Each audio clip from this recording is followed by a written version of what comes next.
Hey guys, it's Ross and welcome to Busting Ghost Recon Wildlands. Today we are looking at Ghost War, which is the new PvP mode for Ghost Recon Wildlands. So this was a long time coming. I thought this was going to be like out a couple of months after the game came out, and it's been a long ass time, but it's finally here. It's free to everybody who already owns Ghost Recon, and it seems to take a lot of inspiration from Rainbow Six Siege. So you have different operators with different gadgets, different abilities. You unlock them as you level up, and you can then customize them a little bit. The gunsmith's pretty light. Apparently we're going to get better gunsmithing in the future, but we will have to wait and see. Anyway guys, let's get on with some myths. Enjoy. You can suppress multiple enemies. So suppression in this game is very powerful. It makes your screen go completely blurry, makes it very hard to see, and it shakes your screen as well, so even if you can see the enemy, it's a lot harder to shoot them. But you can see here, Pyrex is trying to suppress me. You can see the Hawkmill, a teammate, is suppressed, but I'm not. So I thought, okay, I'll get in closer, see what happens. Again, Pyrex is going to start shooting. He's closer to Hawkmill. Hawkmill gets suppressed again, but I don't. So we actually found out by accident that you can only suppress one person. So Hawkmill goes away, and suddenly I can be suppressed now. So as a player, you can only suppress one enemy player, which is interesting because there is like an LMG operator who kind of is the suppression specialist, but he can only suppress one person. So that's quite an interesting thing, and we totally found out by mistake. So that is busted. You can only suppress one person. When being suppressed, thermal vision does not blur. So thermal vision in this game is overpowered, and it's going to get nerfed very soon, and they're going to entirely rework it as well. But you can see that when I'm suppressed, the screen goes completely blurry. It's hard to see. You can see Hawkmill over there almost disappears into the blur. But if I switch my thermals on, I can see him. Now, his name does disappear. He's my teammate, but it can also look like he's an enemy when you're suppressed, even though because the names go away. But certainly, right now, thermal optics are just overpowered, so that is confirmed for the moment. You can blow up a friendly, but not shoot them. So in this game, friendly fire is kind of on and kind of off. So I can blow up friendlies with grenades or mines or C4, but I can't shoot them, which is interesting. It's a bit weird that there's just this little bit of both sides of it. So confirmed, you can blow them up, but you can't shoot them. You can shoot mines. So this is something I thought was actually busted because I tried to do it in actual multiplayer games and was always unsuccessful.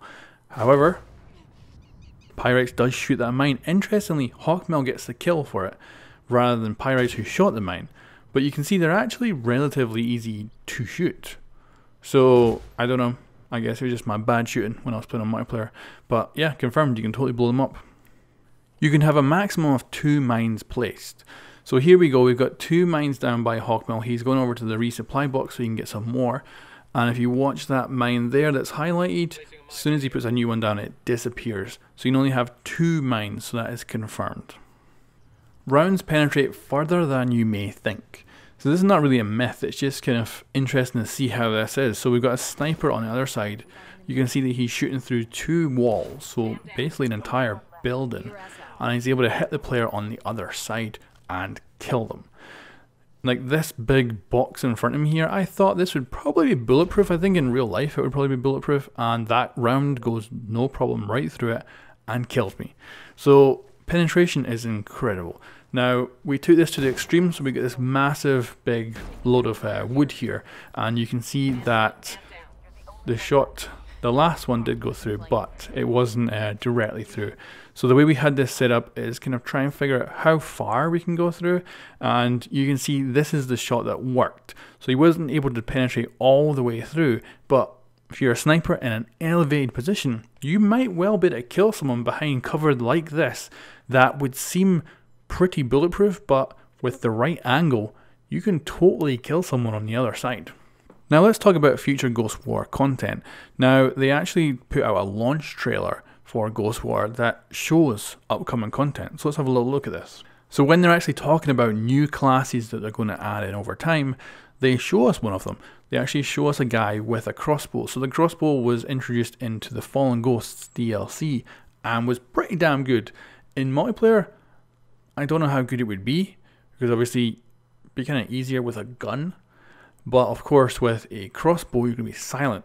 Now, one of the major things about Ghost War is that when you're firing an unsuppressed weapon, you show up to the entire enemy team, and that means they can find you very quickly. So of course, if you have a crossbow, you can do some really amazing silent kills, but your aim is probably going to have to be freaking amazing.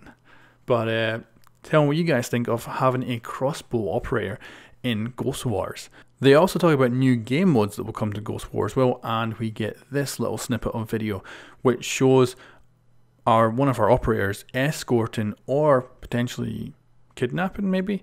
So this could be hostage rescue, or it could be to go get a high value target. Maybe this guy as well is actually one of the enemy team. Maybe there's a VIP mode, and maybe this is one of the VIPs actually getting captured. So it'd be interesting to see what kind of game modes they add in over time as well. And they also give us a glimpse of new map locations too. So this is one of them, and definitely I would love to fight here. This is one of my favorite places in the single player to actually have kind of PvE encounters, so I'd love to try it out for PvP. So anyway guys, that is the very first Mythbuster episode for Recon Wildlands Ghost War.